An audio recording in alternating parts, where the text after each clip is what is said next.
The U.S. policy on Afghanistan is working. We're closer to talks with the Taliban and the peace process than we've seen before. This is an unbelievable scenario where literally the Taliban has our Americans held hostage. I'm concerned about the safety of our Afghan allies. You cannot trust the Taliban. I met with them myself when I was in Doha. I looked them in the eye. They revalidated that commitment. We never trusted the Taliban. If the Taliban and the Afghan government live up to their commitments, and they may or they may not, but I think we have a lot of reason why they will. I think they will. There would have been no emergency embassy evacuation and no taking down of our flag. They took down our flag because we would have established clear lines that the Taliban would have never dared to cross.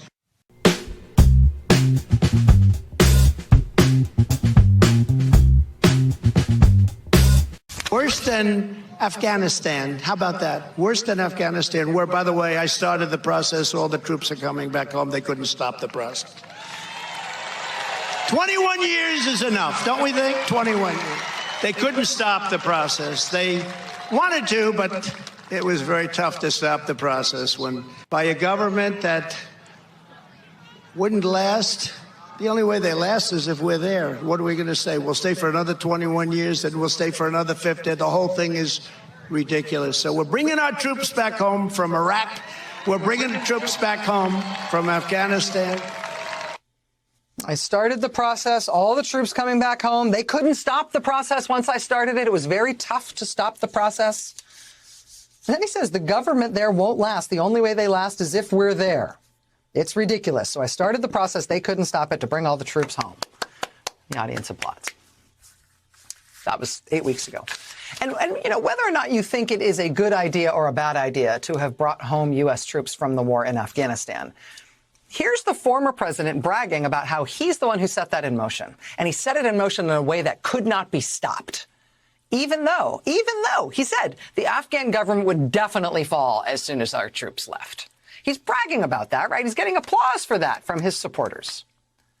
And now it's actually less than 8 weeks since he said that.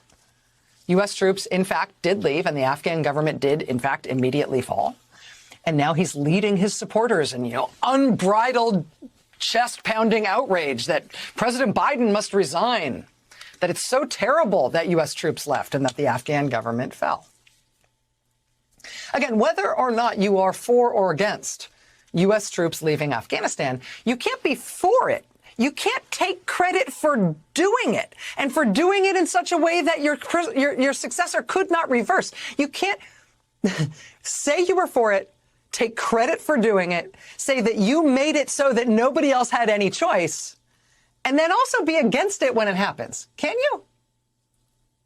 If I lose to him, I don't know what I'm going to do. I will never speak to you again. You'll never see me again.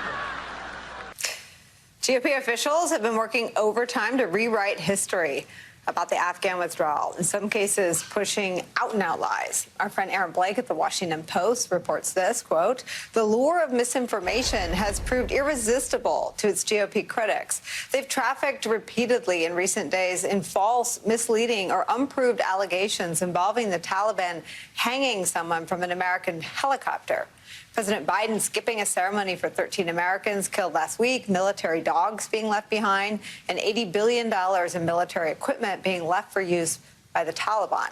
With the assistance of some high-profile conservatives and even congressional Republicans, these reports have proliferated on social media. There's no better person for us to talk to about this and everything else going on in the world than our good friend, former Republican strategist Steve Schmidt. Hi there, my friend. How you doing? Good to see you, Nicole. So what do you make of the, I guess audacity is the right word, of Republicans to criticize this president for ending a war that the ex-president tried to end and wasn't able to, and then trotting out all this disinformation from their disinformation toolkit? Well, Donald Trump, in effect, Nicole, did end the war in Afghanistan by precluding really any options for the current president as he took office. And I think it bears mentioning that during the transition, the Trump administration was wholly uncooperative with the incoming Biden administration. The visa processes, some of the ministerial functions involving getting our allies out of Afghanistan were sabotaged by the Trump administration. And strike, and strike, and